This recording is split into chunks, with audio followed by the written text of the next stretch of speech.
Welcome here to a very special wake up call with Dan Tortora inside of the Cafe Kubal Studios, 3501 James Street, 324 West Water Street, 401 South Salina Street in Syracuse, inside of their double decker cafe on 343 Fayette Street in Manlius, and on the corner of Route 11 and Taft Road at Sweetheart Corners in North Syracuse, right down the road from CNS there in their drive-through location. And I'm here picture in picture with CNS, Cicero North Syracuse Northstars head football coach Dave Kline, who is no stranger to the broadcast. And they have now won five straight titles for Section 3 Class AA and five straight regional victories as well. So doing okay in CNS. Coach Kline, how are you? I'm doing well, Dan. Thank you for having me on. Absolutely. And coach, before we get into this specific season, when I say 5 in a row in Section 3 Class AA, just share with people how that's not an easy task, especially with different teams coming in and out of it, right? West Genesee was a AA. Beeville is in there as well. And we've had CBA be in, come out, come back. So, Section 3 Class AA not only has its year by year opponents in adversity, but we see different teams kind of trickle in and trickle out. So saying that you're a champion one time, let alone 5 in a row, there's some weight to that. Yeah. You got to give credit. We have a great program. We got great kids coming all the way through that have bought in over the last, figure we'll go back to 2017 with the first one. We missed out on the 2020 season, unfortunately. You go back there. So we got great kids that have been brought in over the years. My coaching staff is incredible. They're some of the best coaches I've ever been around in my life, and they do a great job. So it's exciting, and it's really kind of unheard of. I don't think it's ever been done in AA. Maybe Dolgeville did it in the D's back in the day, but that would be about it. I don't think anybody's ever won that many titles in a row. When you are doing this consistently and you're graduating players and people are moving on, or you're going through injuries and different things that happen, why has this team at CNS stayed so successful despite injuries, despite adversity, despite opponents coming in and out of Section 3 Class AA, despite just eligibility finishing up? When we look at all of these pieces, this team is still here. Different quarterback, doesn't matter. Different defensive line, doesn't matter. Injury here, different team there.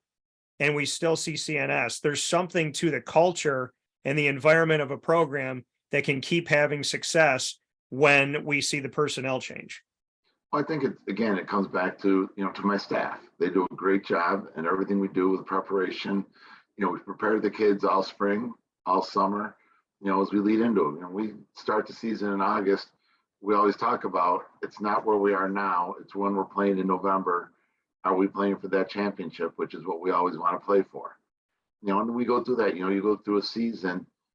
If you look, I'll take our running backs, for example. If you look at our first, until we got into the playoffs, actually the semifinals, no running back carried the ball more than 8 times in a game. We're just not going to pound a kid. We're going to keep our kids healthy. We're going to use them, do what we need to do to win the game, but to continue to get better and keep them fresh so that when we need to start giving the kids the ball 20, 22 times a game, we're able to do that. And they have the legs and the ability to do that. You talk about your stable of running backs and the ability to utilize different players, specifically this season, just what you could say about who you've been able to lean on and just what this backfield has done for the team. The backs have, they really stepped it up quite a bit this year. We had, 3 major ones to begin with. It was Anthony Johnson, a sophomore. First time we played CBA, he had a ridiculous night. He rushed for 187 yards against them. Then we had Farouk Ibrahim Jr., who also did some nice things rushing the ball. But then lately, Laquan Lemon's taken over. Laquan's really taken the leadership role as being that number 1 running back, the number 1 tailback. Yeah. So he's been unbelievable the last 2 weeks. And then, which we always keep him safe. But once you hit the sectional finals, in the regional play, we started running Jackson Razmowski, our quarterback, a lot more. we got him a lot more involved in the run game, and he's pretty dynamic. We look at that, and like you said, you mentioned as of late, Laquan Lemon being the guy in the backfield that's been doing a lot of good things here, especially in the postseason. He was a student athlete that we saw at CNS, then left CNS, then came back. Bring me into his story, because you talk about his leadership. What have you seen from him as his coach in this world of we have him, we don't have him, now we have him back? When he returned to CNS, how did he change for the positive, in your opinion? I think he grew up quite a bit. I think he learned. I think he did learn through a learning process. I think he grew up. He matured quite a bit. He realized the seriousness of everything that's involved with being a student athlete, and I think he bought into that, and it's made a difference with him. And when you look at leadership that has grown on this team, who are some of those guys that you can look to and say, you know what, at the beginning of the year, it wasn't necessarily there, maybe vocal or maybe by action, but now at this point in the season, who are some of those guys that you're looking back at practices, during film, or in a game where you're like, you know what, that's the guy that I'm really hearing a lot step up and say, hey guys, we got to stay together. This is a guy that in the huddle, my student athletes are saying really has changed the dynamic. Who are some of those people that you've just seen the most growth in this season? Some of them are kind of, it's I don't hear people talk about them a lot, but for us, it's a few of our linemen. One kid, Joe Main, he's only a junior. He started for us last year. I mean, Joe's just the one tough lineman that you love to have. I mean, he's got that nastiness to him, but he's also a phenomenal young man, great kid. And all the other linemen look at him. They look at him as being their leader, even though he's just a junior. Joe's one of those guys. Jackson stepped up quite a bit at quarterback. The kids are, trusting in him. They believe in him. They believe that he's going to do what needs to be done. Defensive side of the ball, Evan Gallagher is a linebacker for us, has done a lot of nice things. Farouk Ibrahim's done some really nice things at safety. And then, Jayceon McGrew. Jayceon, joined us this year, and he adds a different dynamic at defensive end with his speed and strength, and it's kind of off the charts how fast and explosive he can be as a defensive lineman. I was talking with some people in the community, and they said, when my kids grow up, that's where they're going. I want them at CNS, because it's not one sport, but if they're going to go somewhere and they're going to play sports and they're going to get an education, there's something different about the culture there. And I want my kids to go there. When you hear something like that, what goes through your heart and your mind, and how do you see it yourself, the caliber of what CNS is? You look at it as you get a sense of pride, being part of that and being included in that, and what we've done in the football program, that people think of us as being part of all that, and the success they've had. But you look at their athletic programs. I mean, obviously they had Brianna Stewart. Their girls, even after Brianna, their girls basketball team has been top notch. The cross country, indoor and outdoor track teams for girls and guys have been really, really good. Coach Martin's taken over the basketball program, doing a great job. Not about to make a mistake here. New head lacrosse coach, Chuck Wilbur. Coach Wilbur took over the lacrosse program, and you can just see the building that he's doing. I mean, at the younger levels, especially, and how they're growing, it's just everything about it is exploding. In the school itself, it's a great school, an academic place. Now they're building the new swimming area, the new swimming pool, expanding areas along the phys ed area. And it's just, it's a great environment. It's a really positive thing moving forward.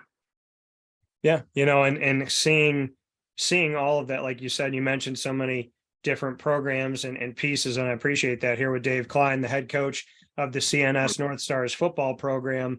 And as you've seen this growth, hindsight 2020, when you left Henniger and came over to CNS, what attracted you back then that you hoped was true? When you went through the interviewing process and you sit down and you're talking through all these things, what stood out to you that you thought, hey, this is what I think CNS is. And now all these years later, you can look back and say, they actually are that. I did get what I wanted. Well, for me, it was a personal thing. It was a challenge. I wanted to challenge myself after being comfortable, in the success we had at Henniger. Then I looked over, the opportunity came where CNS became available. And you look at it and you're thinking to yourself, they've never had the success they should have, at least in the football program. They haven't accomplished that. They haven't gotten to that point yet. And there's no reason why they can't. So can myself and a bunch of my coaches that came over, joined with the guys that are at CNS that I kept on the staff, could we build that into a program that could be competitive and always playing for a championship? And obviously we've been lucky and successful in doing that. Why do you think this staff that you have stays together and continues to be productive? I think we all challenge each other. I think each coach, is special in their own way, the way things that they're able to do. But then, there's always that challenge to each other. There's always that we're all competitive. We always want to be the best at what we do. So again, when you're in your coach's office, you challenge each other to be the best. They say that the student athlete has changed and you have to change the way you coach them. What continues to be, how do you stay relevant with today's student athlete? How do your coaches do that? Do you think the student athlete has changed or not? And how does your message continue to be effective? Well, I think they definitely have changed, the student athletes. I think back when I first started coaching, heck, I'd be in a lot of trouble for a lot of things I did back then if I did them now. So we can't do that. You got to understand where we are in this world, where we are in society. You understand, especially coming out of COVID, that there are a lot more, you're doing a lot more mental issues as well, and you got to understand, kids went through a really difficult time. So we've been able to adapt that. But with that being said, kids want discipline. Kids want organization. They want to be held accountable, and that's what we do. We hold them accountable. We try to give them discipline, and we try to give them that structure. I think kids, they need that as being part of their lives to be successful. And for you, having that structure, who taught that to you? Who do you attribute in your time on this earth and your mentors and whatnot? Who do you look back to and maybe even call up today still and say, when I need structure, when I need a kick in the pants, these are the people I can call to say, hey, remember who you are and let's get to it?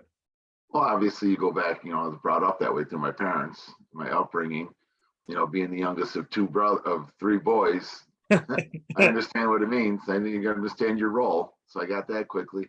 And I guess probably one of the bigger influences on me was my old high school football coach, Tom Macy. Tom coached me at Henniger back when I played for him. Now later on in life, we've actually become good friends. We're partners in a pitch league together.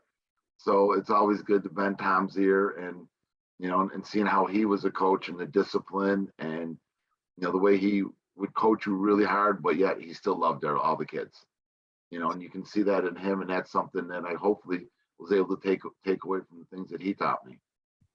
Here with Coach Kline on Wake Up Call with Dan Tortora in this CNS Spotlight special inside of the Cafe Kubal studios.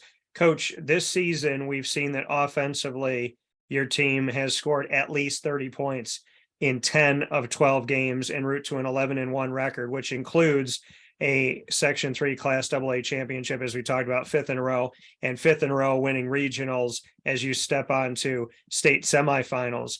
What is it about this offense? Well, and I should include offense and defensive touchdowns, but overall that the team has been able to score 30 plus in 10 of 12 games? Because I know that some of those can come on defense as well in some of these matchups.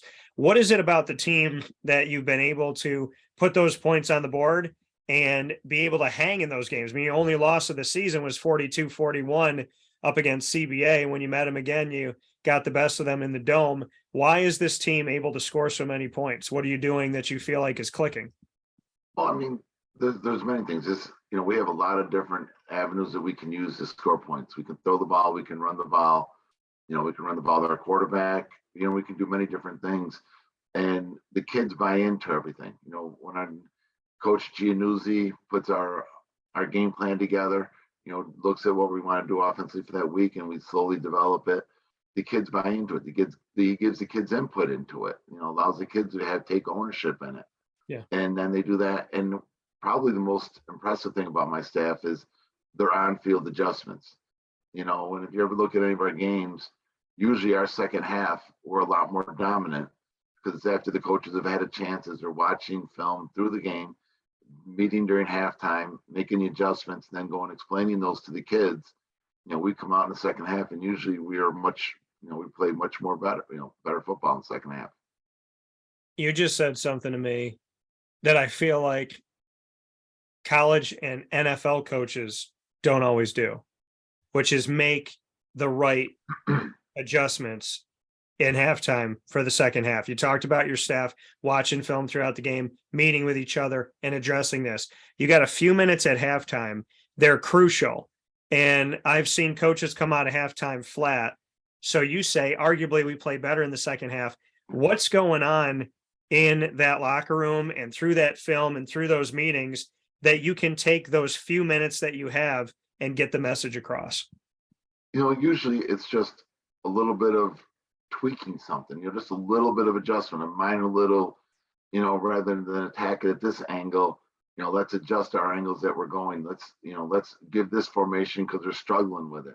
So we're going to run there a little bit more, and they're giving, looking at what they're giving us on the defense side of the ball. And you're looking at our offenses, looking at going, well, they're giving us this opportunity in this formation. So let's go ahead and take advantage of it. And as you make those adjustments with the team this year and get to the point that you're at, where do you feel your toughest test has come? Obviously, we played CVA week 1, but we rebounded very well in the second half of that game on week 3. I'm sorry, the first time we played them. Our second half, we were much better in that game. Beeville gave us a real nice, it was really competitive with them in the semifinal game. I think our toughest opponent is going to be our next opponent. Each week we move on, we get ready for the next one. That's going to be the toughest opponent, going to be our next one. And a lot of times that opponent is yourself. As our team, not becoming commonplace with just being content with where we are, with striving to move forward, with striving to get better. And that's one thing about this team. They've strived to get better. I rolled in probably about a half hour ago from practice tonight. And, before we had our meeting, and I was telling my wife what a great practice we had. The kids were really focused. They were really dialed in. It was really nice. What keeps the team focused when you're winning all these games and you're doing what you've done? I mean, we look at the fact that you're on, I believe, a 9-game winning streak. So having that and having just won the state regionals 36-0 at home at CNS, what keeps a team focused? What keeps this team from buying into their own hype? We haven't gotten over that next hurdle. We talk about it all the time, we won 5 regional titles, but we haven't gotten past the state semis. These kids are really hungry. They're dialed in, they're focused, and that's their goal. They weren't content. They're not content with just winning the sectionals. They're not content with winning the regionals. Are they proud of themselves? Are they happy? Of course. And we're very happy and very proud of them. But as a collective group, we want to make that next step. And that's what's got them focused and really concentrating. You and I talked about this last year, and kind of ironic that you played Corning Painted Post last season in the regionals, played them again this season in the regionals, and you played in the semis Bennett, and here back in the semis again, you have Bennett for this season, losing 38-0 last year against Bennett. What did you take away from that game? What did you learn about Bennett? And with that being the team in front of you now, and I know each season presents its own challenges and different things, but knowing that this game is coming up right after Thanksgiving on Saturday, November 26th at 6 p.m. Eastern time, what is it about that last game that sticks with you? And what can you tell me about Bennett overall? Probably the biggest part would be their physicality. They were a very, very physical team last year when we played them, and I don't think our kids completely realized how physical they were. So I think that's one thing to our advantage. This year, our kids have now experienced that physicality. They know what it's like because they're much. I'm not taking anything away from any of the teams in Section 3, but this team is a lot more physical than anybody else that we have faced or will face in Section 3, and it's just meeting that challenge. And hopefully we can adapt to it. I mean, they got some talented kids. I mean, they got a kid that committed to SU. They got Rashad Perry.